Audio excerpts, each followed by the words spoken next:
Diane Keaton, the farewell of an icon. Hollywood just lost its classiest rebel, Diane Keaton, the woman who made Suits sexy, movies timeless, and rules optional. Diane Keaton has passed away at 79, but her legacy, untouchable.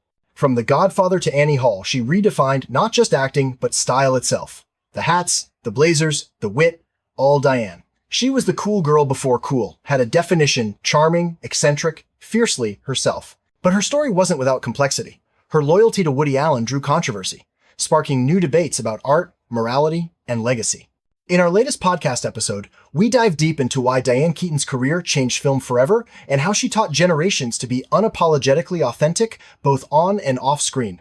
All right, Jane, today's headline is one that's got Hollywood and honestly, half the planet in their feels. Diane Keaton has passed away at 79. Tributes are flooding in, from the Academy to her fans on TikTok, but it's more than just the loss of a movie icon, right? There's this whole undercurrent about what she represents in our culture. Absolutely, Thomas. Keaton wasn't just Annie Hall or Kay Corleone, she was this living, breathing symbol of not fitting neatly into any box. Her choices, from her style to her roles, pushed against Hollywood's cookie-cutter mold. I think that's why people are reacting so strongly.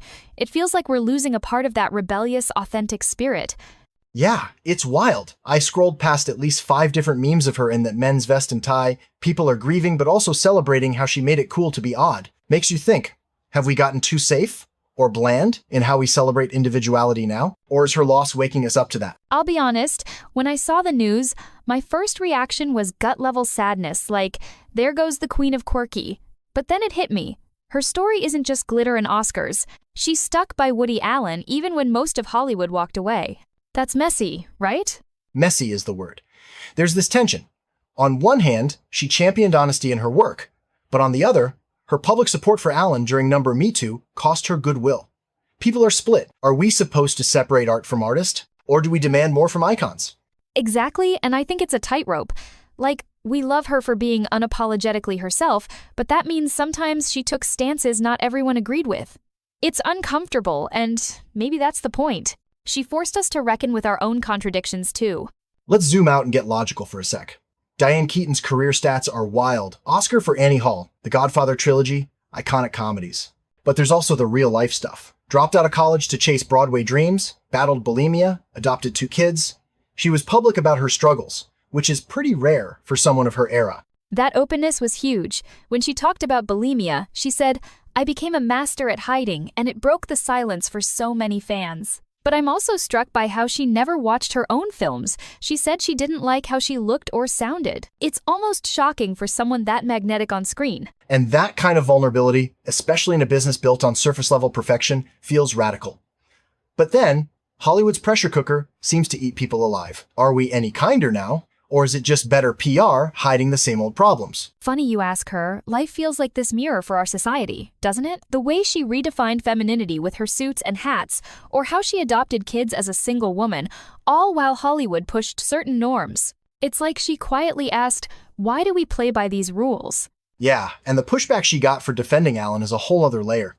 It's uncomfortable, but it forces a conversation about loyalty, personal ethics, and public accountability. Like, how far can you go being true to yourself before it runs into the limits of what your community will accept? And it's not just a Hollywood thing. Our generation is obsessed with authenticity, but there's this paradox. We want people to be real, but only if it fits the narrative we like. Keaton just bulldozed through that, which is kind of punk if you think about it. I keep circling back to this.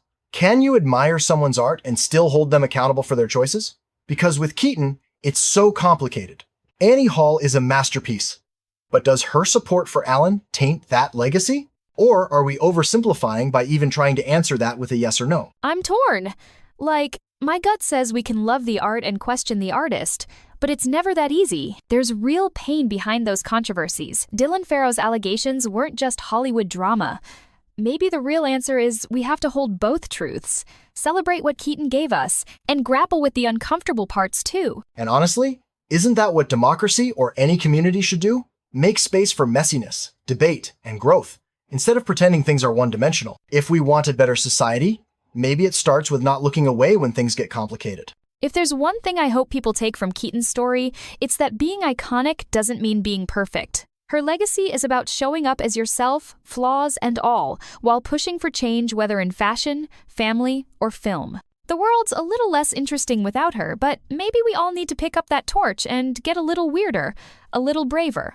Yeah, and as we wrap up, maybe the question for everyone listening is, how do you decide what to celebrate in someone's legacy and what to challenge? Can you embrace nuance, or do you fall back on easy answers? I think Diane Keaton would want us asking those questions. Here's to more drama, more dialogue, and never settling for the easy narrative. Okay, on that positive note, that is a wrap for today then. Well, thanks to everyone for listening to the Daily World Pod by ZebraTruth. If you learned something today or got a little fired up, share the episode, subscribe, and stay tuned. We'll be back with more from the bleeding edge of AI and Hollywood. Meanwhile, you can also visit our website, www.zebratruth.com, and download our app to stay informed and stay connected.